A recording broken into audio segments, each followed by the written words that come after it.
বিলুপ্ত সংসদীয় আসন পুনর্বহালের দাবিতে বাগেরহাটে সকাল সন্ধ্যা হরতাল চলছে।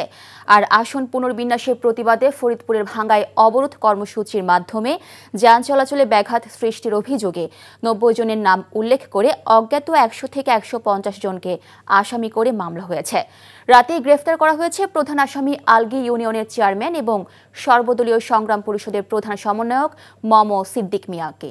গতরাতে ভাঙ্গা থানার উপপরিদর্শক মোহাম্মদ হাবিবুর রহমান বাদী হয়ে মামলাটি দায়ের করেন। এদিকে ফরিদপুরের ভাঙ্গা থেকে দুটি ইউনিয়ন নগর কান্দা উপজেলায় সংযুক্ত করার প্রতিবাদে অবরোধ কর্মসূচি অব্যাহত রেখেছেন এলাকাবাসী।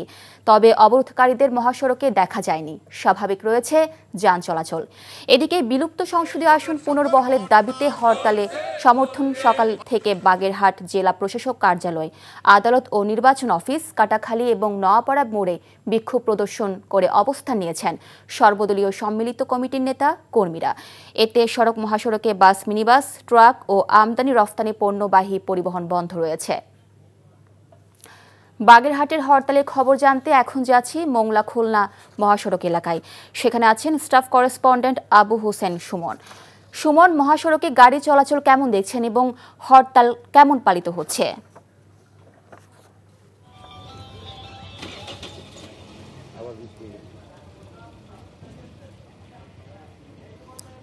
মিলি, এই যে বিলুপ্ত সংসদীয় আসন পুনর্বহালের দাবিতে বাগেরহাটের যে ভোর ৬টা থেকে হরতাল অবরোধ শুরু হয়েছে, সেটি চলবে সন্ধ্যা ৬টা পর্যন্ত। এর কারণে কিন্তু আপনার এই যে মহাসড়কগুলো একেবারে যান চলাচল বন্ধ রয়েছে, রাস্তাগুলো ফাঁকা রয়েছে, লোকজনও খুব বেশি একটা নেই এবং শুধু আপনার এই যে রিক্সা, ভ্যান, মোটরসাইকেল এইগুলো স্বল্প পরিসরে চলাচল করছে।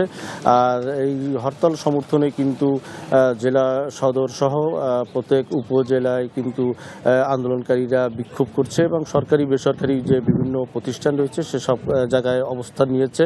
আন্দোলনকারীরা বলেছে যে এই চলমান আন্দোলনের মধ্যে যদি ইসি তাদের এই দাবি পূরণ না করেন, সেই ক্ষেত্রে কিন্তু বাগেরহাটের সর্বত্র অসহযোগ আন্দোলন গড়ে তোলা হবে। তবে হরতালের কারণে কিন্তু এই যে মহাসড়কে দূরপাল্লার যান চলাচল, বাস, ট্রাক, পণ্যবাহী পরিবহন আসলে বন্ধ রয়েছে।